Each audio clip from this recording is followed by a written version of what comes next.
महाविकास आघाडीचं काय स्टेटस आहे महाराष्ट्रातलं जागा वाटतं? महाविकास आघाडीची पहिली बैठक झालेली आहे. दुसरी बैठक लवकर होती आहे. या आठवड्यामध्ये ती बैठक अपेक्षित होती. मला वाटतं की सोमवार मंगळवारपर्यंत पुढची बैठक अपेक्षित आहे. आणि पहिल्या बैठकीमध्ये जवळपास 80% काम वाटपाचं जवळपास पूर्ण झालेलं आहे. फार तर एक 2-4 जागेच्या संदर्भामध्ये तेवढा एक विषय शिल्लक आहे. आणि पुढच्या बैठकीमध्ये, कारण आघाडीचं मध्ये 2-4 बैठका होतच असतात, एका बैठकीमध्ये सर्व काही वाटप होऊ शकत नाही. आणि पुढच्या बैठकीमध्ये मला वाटतं महाराष्ट्रातील महाविकास आघाडीच्या जागा वाटपाचा फॉर्म्युला अंतिम होईल आणि महाराष्ट्रामध्ये महाविकास आघाडी ताकदीनं या सगळ्या लोकसभा निवडणुकीला पुढे जाईल. देवराचा जो प्रश्न होता, देवराचा जो प्रवेश होता तो दिल्लीतूनच ठरला होता आणि त्याचे सूत्र सुद्धा दिल्लीतून हलवण्यात आले असे एकनाथ शिंदेना वेळेवर अशी माहिती. मला माहिती नाही आता दिल्लीत ती महाशक्ती एकनाथ शिंदेजींची काय करते. ते महाशक्ती जे ठरवेल ते हे करतील. नाहीतरी महायुतीमध्ये गेलेले घटक पक्ष यांची स्थिती भविष्यात गुलामासारखी होणार आहे. महाशक्तीचे गुलाम म्हणून यांना राहावं लागेल, गुलामगिरी करावी लागेल. आणि गुलामगिरी करायची नसेल तर महायुतीतून बाहेर पडावं लागेल.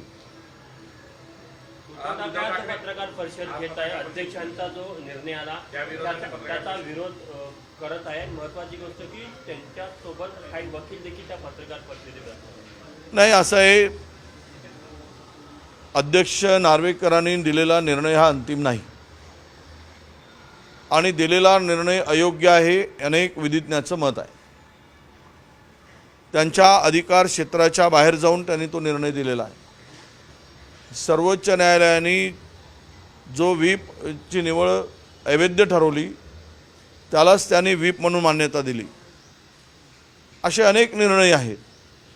त्या निर्णयामधल्या अनेक गोष्टी आहेत की ज्यामध्ये संविधानाला धरून, कायद्याला धरून तो निर्णय नाही. हे अनेक ज्येष्ठ विधिज्ञाचं मत आहे. हे आमचं मत नाही.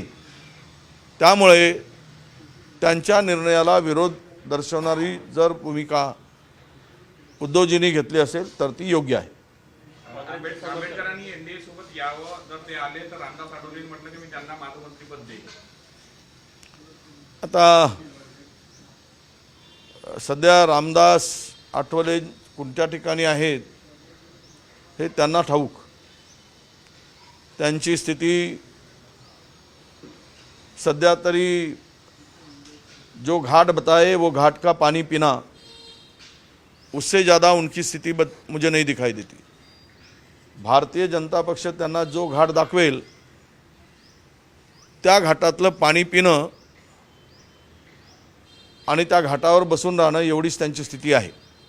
महायुतीच्या जागा वाटपाचा फॉर्म्युला ठरलेला आहे. भाजप लोकसभेचे 32, अजित पवार 6 आणि शिवसेना 10 असं ठरलं. महाविकास आघाडीचं ते 10 आणि 6 जे दोघांचे ठरले ती सुद्धा भाजपच ठरवेल अशी आमच्याकडे माहिती आहे. काल बीएसपीने वेगळं लढण्याचा निर्णय घेतला. काय वाटतं, म्हणजे मागच्या 4-5 लोकसभेच्या आपण जर का जागा बघितल्या, निवडणुकांचे आकडे बघितले तर बीएसपीचा जो कॅडर आहे तो काँग्रेसच्या मतांची कापणी करताना पाहायला दिसतो. महाराष्ट्रात असं होणार नाही. महाराष्ट्रातील जनतेला ठाऊक आहे यूपीमधल्या निवडणुका ज्या पद्धतीनं अंडरस्टँडिंग ठेवून लढल्या गेल्या BJP बरोबर, हे देशातील जनतेला ठाऊक आहे. त्यामुळे महाराष्ट्रातील जनता सुज्ञ आहे. स्वतंत्र लढवलं तरी त्यावर फार काही फरक पडेल असं मला वाटत नाही.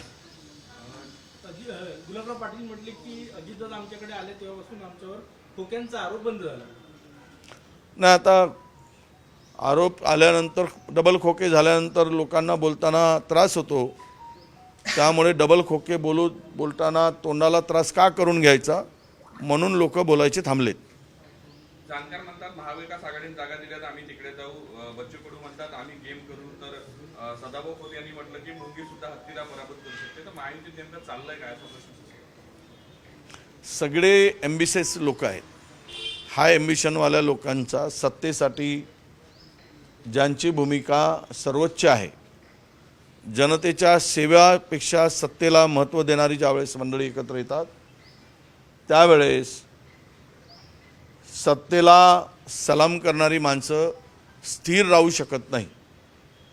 आणि आता महाराष्ट्रामध्ये सत्तेमध्ये सहभागी झालेली जी मंडळी आहेत ही जनतेच्या सेवेसाठी नाही तर या राज्यातील एकूण राजकीय जी स्थिती होती किंवा राजकारणाची संदर्भातला जे एक सन्मान होता, मान होता, तो या पक्षफोडीनंतर पक्ष फुटून गेलेल्यांच्या संदर्भात तो राहिलेला नाही.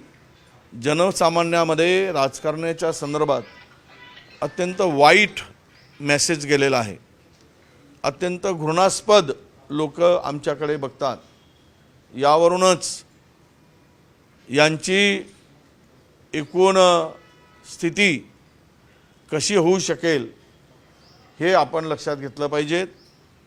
महाराष्ट्रामध्ये आपसामध्ये जे काही लाथाड्या यांच्या सुरू आहेत याचा नक्की फायदा महाविकास आघाडीला होईल. 2020 नंतर काही अब्जावतीची जी रक्कम जी आहे ती वाढ इन्कमच्या रकमेमध्ये वाढ झाल्याचा एक अहवाल समोर आणलाय. मुळात 1948 मध्ये त्यांच्यावर जे काही कार्पोरेटचा कर आकारला तो 28% कर होतं. आता तो 2023 मध्ये वाढण्याऐवजी 23% वरती आले. काय सांगायला? परत प्रश्न विचारा.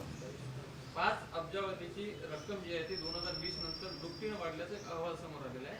1948 म्हणजे त्यांची प्रॉपर्टी त्यांची संपत्ती दुपटीने वाढल्याचा एक अहवाल समोर आलाय. 1948 मध्ये यांच्यावर जे कार्पोरेट जो कर होता तो 48% यांना कर होतो, मात्र आता तो सध्याला 23% झाले आहे. काय सांगा? नाही, 48ला किती होता हे मला माहीत नाही, माहिती घेऊन सांगितलं पाहिजे. आत्ताही 23% आहे, कर लावला जात आहे. पैसा कोणाचा? हे अब्जापतींच्याकडे असलेला पैसा बँकांचा आहे, केंद्र सरकारच्या कृपेने मिळालेला पैसा आहे. हे काही स्वतःच्या भरोश्यावर उभे झालेली हे अब्जापती नाहीत. बँक बुडवे यातले मोठे आहेत. बँकेच्या कर्जमाफ मोठ्या प्रमाणात झालेला आहे आणि तरी पण कमी टॅक्स देत असतील तर ती छाती टोकून घेण्याचं किंवा बडवून घेण्याची गरज नाही सरकारला. मुळात विषय टॅक्स किती देतात तर तो व्यवसाय कुणाच्या भरोश्यावर करतात, कुणाच्या पैशावर करतायत हे संपूर्ण अब्जाधीश बँका बुडवून मोठी झालेली आहेत. खरं तर हे टॅक्स कमी झाला जास्त झाला याची माहिती माझ्याकडे नाही. 48मध्ये काय टॅक्स होता हे माहिती माझ्याकडे नाही, परंतु 23% टॅक्स हा जो मिळतो आहे हा सरकारच्या तिजोरीत जमा होतो आणि फिरून पुन्हा बँकेच्या माध्यमातून या अब्जपतीकडेच जातो आहे. म्हणून यातून काही फार फायदा सरकारच्या किंवा देशाच्या आर्थिक सुबत्तेसाठी होतो असं मला वाटत नाही. सुनील केदार ते नरू जिचकार निलंबित केलेल्या काँग्रेसच्या नेत्यांच्या पदयात्रेमध्ये सहभागी झाले. त्यांनी सुनील केदारांचं असं म्हणणं होतं की नरू जिचकारांवर अन्याय झाला, त्यावेळी मी अन्यायाच्या विरोधात. तुम्हाला काय वाटतं? नाही, असं आहे. सुनील केदार सुटल्यानंतर त्यांच्यासोबत जर नरू जिचकार जात असतील तर त्यांचे वैयक्तिक संबंध त्या ठिकाणी आहेत. वैयक्तिक संबंधापोटी प्रेमापोटी जाणं मला वाटतं वाईट नाही आणि त्यासाठी ते गेलेत. आम्ही एखादा व्यक्ती जर अन्याय झाला असेल तर त्यांच्यासोबत उभे राहिलो तर गैर काय. आणि मलाही वाटतं की सुनील केदारांची भूमिका योग्य आहे.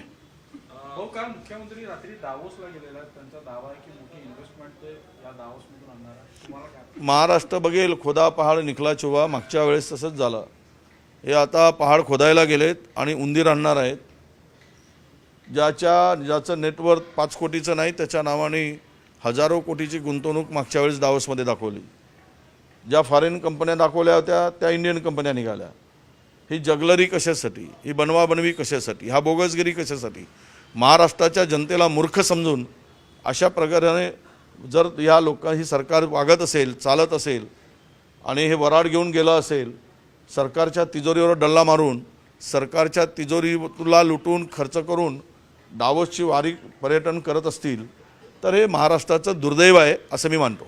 आज उद्धव ठाकरे की प्रेस कॉन्फ्रेंस है, जो भी निकाला है उसके विरोध में वो प्रेस कॉन्फ्रेंस देने वाले हैं, क्या बताएंगे?